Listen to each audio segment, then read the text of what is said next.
محبت کا اظہار تب ہی کرو جب اسی نبھا سکو، بعد میں مجبوریوں کا سہارا لے کر کسی کو چھوڑ دینا وفاداری نہیں۔ اللہ تعالیٰ جس کو اپنا آپ یاد دلانا چاہتا ہے، اسی دکھ کا الیکٹرک شاک دے کر اپنی جانب متوجہ کر لیتا ہے۔ دکھ کی بھٹی سے نکل کر انسان دوسرے کے لیے نرم پڑ جاتا ہے، پھر اس سے نیک اعمال خود بخود اور بخوشی سرزد ہونے لگتی ہے۔ دکھ تو روحانیت کی سیڑھی ہے، اس پر صبر و شاکر ہی چڑھ سکتی ہے۔ اپنی چاہنے والوں کی لمبی قطاروں کو چھوڑ کر ہم صرف اس ایک شخص کے پاس ذلیل ہونے چلی جاتی ہے جس سے پرواہ نہیں ہوتی۔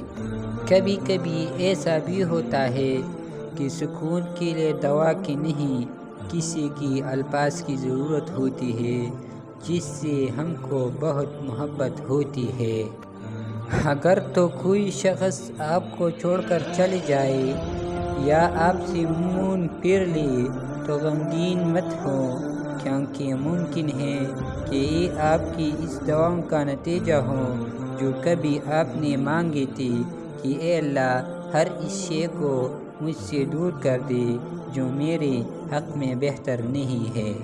گناہ میں لذت ہے مگر سکون نہیں، گناہ کا موقع نہ ملنا بھی اللہ پاک کی نعمتوں میں سے ایک نعمت ہے۔ ہر تباہی کے لیے کسی کی بددعا ضروری نہیں ہوتی، کسی کا صبر بھی آپ کو تباہ و برباد کر سکتا ہے۔ عبادتی صرف جائے نماز پر ہی نہیں ہوتی بلکہ عبادتی میٹھی زبان، دہمی لہجے اور ہمدردانہ اور عاجزانہ روی سے بھی ہوتی ہے۔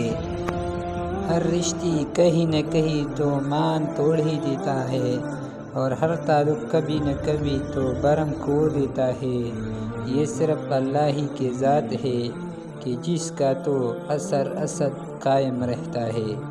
صرف اللہ پاک کی محبت ہی ایسی محبت ہے جو تکلیف نہیں دیتی، جو ذہنی سکون نہیں چھینتی، جہاں دھتکار نہیں، جہاں تانا نہیں ہوتا، جہاں غلطیوں پہ تنہا نہیں کیا جاتا ہے۔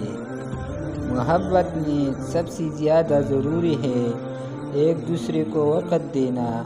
ایک دوسرے کو وقت دینے سے زیادہ اگر آپ کو کچھ بھی خاص لگتا ہے تو آپ کو محبت نہیں، کسی کی زندگی برباد مت کرے۔